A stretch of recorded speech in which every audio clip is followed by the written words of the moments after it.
Ushai realize kuna wasichana tu inakuwa ngumu kuelewa. Kuna wasichana tu ngumu kuelewa. Juu kitu ya kwanza unapata msichana amekuja kwako. Sawa, umemuita Netflix and chill, amekubali kukuja, amekuja.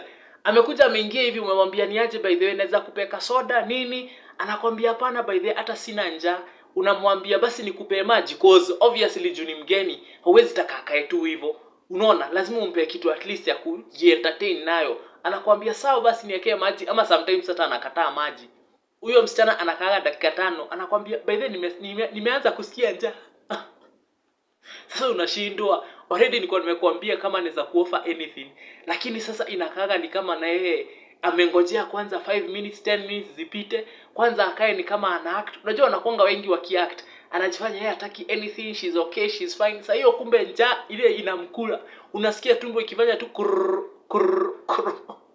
So you can imagine. So sometimes unashindwa, msichana si basi aseme tu ako na njaa nimpe kitu ya kukula. Lakini wengine wanaingia anakwambia hapana mimi hata nipe maji, mimi niko sawa, wacha nitulie kwanza. Sasa kuna hako line fulani wanatumianga pia wacha kwanza nitulie.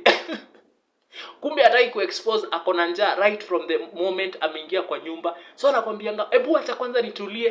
Hiyo jua ya leo, acha kwanza nitulie. Sasa anangojea kanjaa kake kwanza atulie before akwambie by the way niko na njaa.